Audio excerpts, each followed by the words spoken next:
ini. Dan saya akan sampaikan dengan secara simpel dan jelas bagaimana saudara-saudara sekalian tema itu berbicara adalah kebutuhan kita. Mengapa itu disebut kebutuhan kita? Kita melihat dari kitab Markus pasal 1 ayat 29 sampai 34. Demikian nats ini saya bacakan untuk kita semua. Sekeluarnya dari rumah ibadat itu, Yesus dengan Yakobus dan Yohanes pergi ke rumah Simon dan Andreas. Ibu mertua Simon terbaring karena sakit demam. Sakit apa? Demam. Ya. Mereka segera memberitahukan keadaannya kepada Yesus. Ia pergi ke tempat perempuan itu dan sambil memegang tangannya, ia membangunkan dia, lalu lenyaplah demamnya. Kemudian perempuan itu melayani mereka. Menjelang malam, sesudah matahari terbenam, dibawanyalah kepada Yesus semua orang yang menderita sakit, yang kerasukan setan. Maka berkerumunlah seluruh penduduk kota itu di depan pintu. Ia atau Yesus menyembuhkan banyak orang yang menderita bermacam-macam penyakit dan mengusir banyak setan. Ia tidak memperbolehkan setan-setan itu berbicara, sebab mereka mengenal dia. Haleluya. Bapak Ibu Saudara yang dikasih dalam Tuhan, kita patut berbangga memiliki Yesus adalah Tuhan. Karena dikatakan juga di sini saudaraku ayat 34, Yesus tidak memperbolehkan setan-setan itu berbicara karena memang mereka takut akan Yesus. Dan itulah yang merupakan kebutuhan kita. Yesus yang mengetahui itu. Nah, saudaraku yang dikasih dalam Tuhan, saya berikan tadi tema kita adalah merupakan seri ketiga. Yesus adalah kebutuhan kita.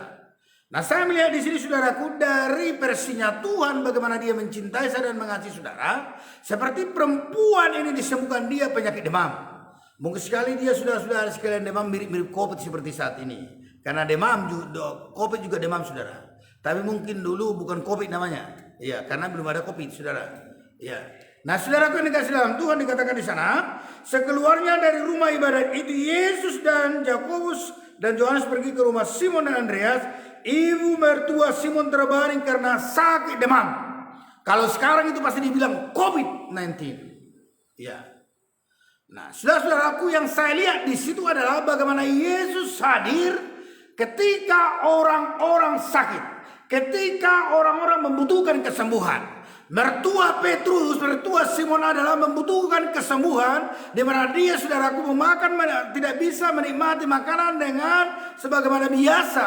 Yang mana saudara-saudara sekalian bisa rasanya pudar, yang asin juga pudar Bapak Ibu saudara-saudara sekalian. Namun oleh karena kehadiran Yesus sang penyembuh, maka saudaraku Yesus memegang tangannya dan membangunkannya, langsung lenyaplah penyakit demam itu. Nah, saudaraku, itulah sebabnya saya katakan bahwa Yesus adalah kebutuhan saya dan saudara. Maka oleh karena itu saudara-saudara sekalian, kita patut berbangga punya Yesus yang luar biasa, yang senantiasa hadir melihat kebutuhan kita, dan dia memberikan Bapak Ibu saudara-saudara sekalian.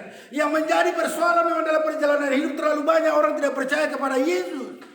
Namun saya mau katakan saat ini saudaraku, bahwa percayalah Yesus begitu mengasihimu.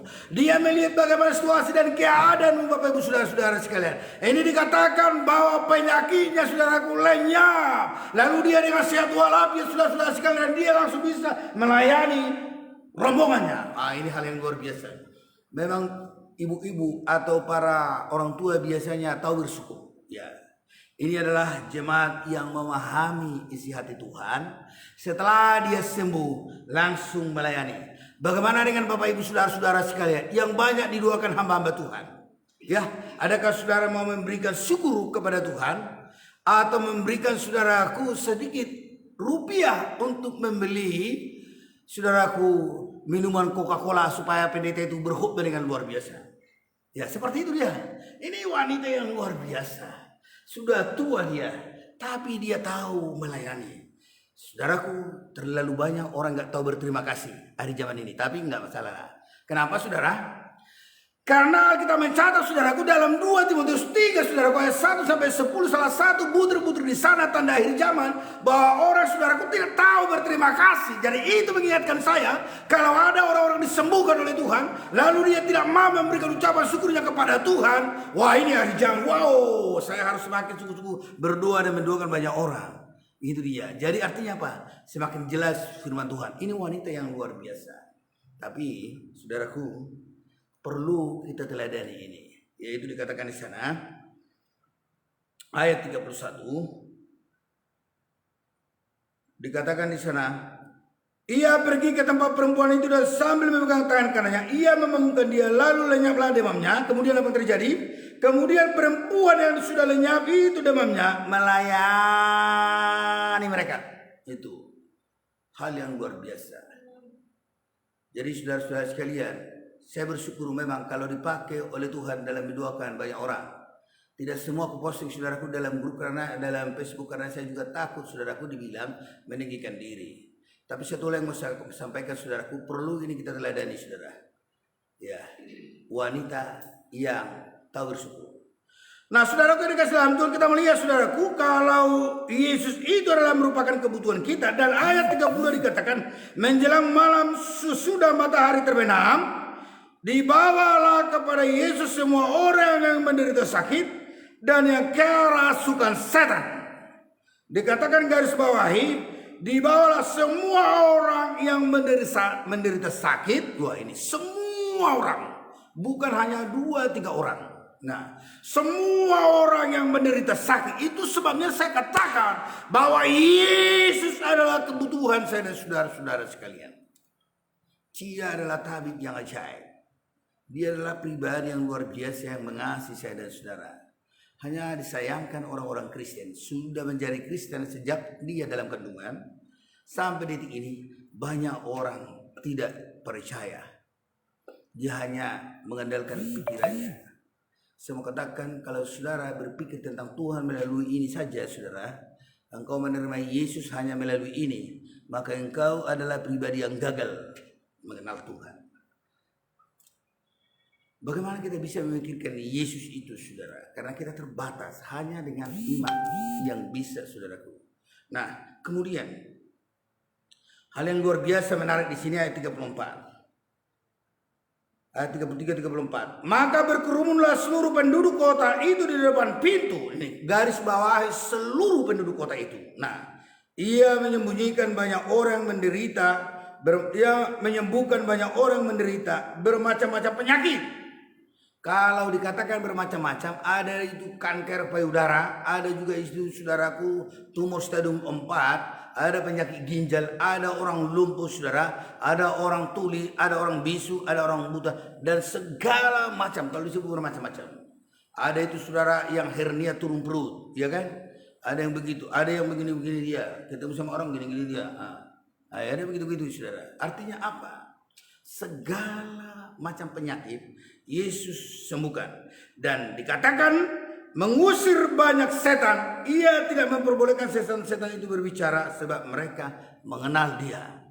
Nah saudaraku, Yesus telah mempraktekkan bagi murid-muridnya dan bagi pengikutnya bahwa dia bisa mengusir roh jahat dari diri seseorang, dan dia juga telah rekomendasikan itu buat saya dan saudara. Maka sebagai orang Kristen sebenarnya harus bisa seluruhnya mengusir setan dalam diri seseorang. Saya telah mempelajari bagaimana itu orang yang penyakit ayan tidak bisa diusir oleh para murid. Salah satu saudaraku itu adalah bahasan saya tentang membahas mengusir setan dalam skripsi saya waktu saya mau selesai dari S1 teologi.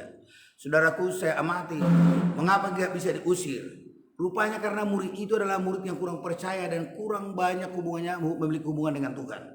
Nah saudaraku, murid yang paling dikasihi oleh Tuhan Yesus dan memiliki hubungan yang baik dengan Tuhan adalah Yohanes, Yakobus, dan Petrus. Waktu itu saudara-saudara sekalian, ketika ada penyakit ayan diusir oleh para murid, yang 3 ini tidak di situ.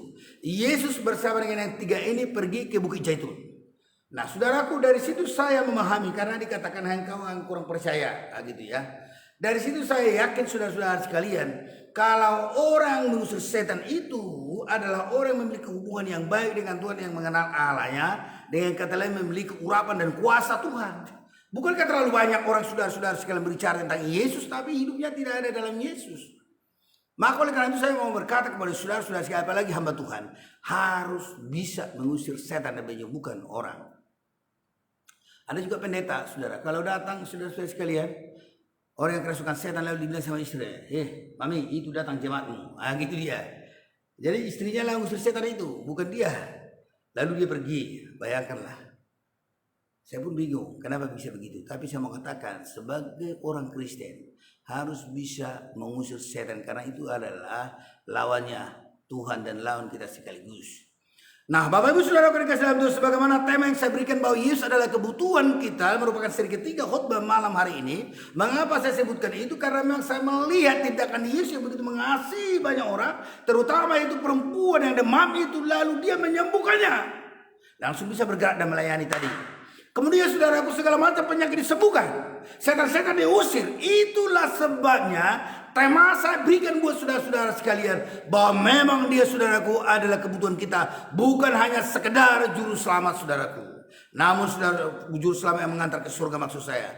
Namun adalah juga penyembuh, penyenang jiwa, memberi damai, memelihara saya dan saudara-saudara sekalian. Itu sebabnya kita patut berbangga memiliki Allah, Yesus Tuhan yang luar biasa itu.